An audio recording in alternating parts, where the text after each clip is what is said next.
Michel Bensoussan, nous voici ici sur le stade Jean Brouchin de la JAB de Pau. C'est là que vous avez fait vos débuts.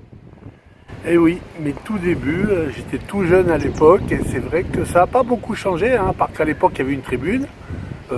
Mais sinon, le terrain, je vois, je disais en arrivant, je me rappelle toujours, il n'y avait jamais d'herbe devant les buts et je vois que même aujourd'hui avec le Covid et tout, il n'y a toujours pas d'herbe dans les buts.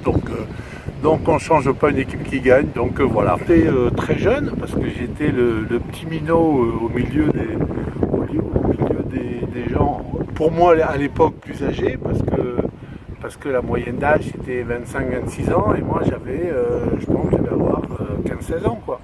Donc c'est vrai que je faisais un peu tâche quoi, dans l'équipe, ça faisait bizarre, mais bon en même temps non c'était des super souvenirs et j'ai gardé des relations que j'ai encore aujourd'hui, j'allais dire de l'époque quand je suis revenu à Pau. Donc voilà, ça fait toujours plaisir de se remémorer un peu cette époque-là. Vous êtes passé de la JAB au PSG, est-ce que vous pouvez nous raconter? Oui, ça a été simple. C'était en fait, j'avais été sélectionné en Canada du Sud-Ouest avec Philippe Bergerot à l'époque. Et il y avait comme moins que maintenant, mais il y avait des recruteurs, je veux dire, à l'époque de Paris qui étaient venus, qui faisaient le tour de toutes les sélections. Et en fait, avec Philippe, je crois que Philippe était parti, je crois que lui, il était parti à Bordeaux. Et puis moi, je suis parti. Alors, vous avez connu une belle carrière en Division 1 et en Division 2, également marquée par un titre olympique. Quel est le meilleur souvenir qui reste? Le titre olympique, évidemment, parce que ça marque une carrière, j'allais dire. En plus, c'était le premier titre olympique dans un sport collectif, donc ça marquait un peu. Bon, nous, on s'en fichait un peu, pour tout vous dire, mais surtout une super aventure humaine, j'allais dire, qui a été pour moi exceptionnelle, parce que je m'attache beaucoup au contact humain et à la façon dont on acquiert des titres.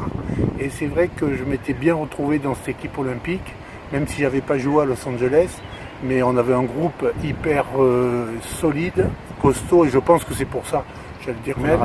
Et puis les deux montées avec Rouen et avec Caen, parce que c'est vrai que c'est un autre niveau, mais c'était quand même, j'ai eu la chance de tomber dans des clubs familiaux, et ça m'a assez correspondu, comme le PSG de l'époque où je suis arrivé, c'était l'époque Echter, qui était un club familial. Voilà, et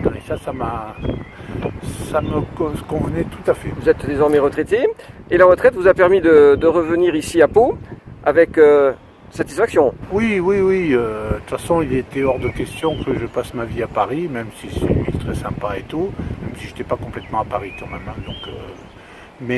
Non, moi, les Pyrénées me manquaient, et le climat et mes amis aussi que j'ai ici, que j'ai retrouvés, parce que ça c'est. Et puis, donc voilà, puis je suis né à Pau, donc moi il était hors de question que j'aille ailleurs que dans ma ville natale.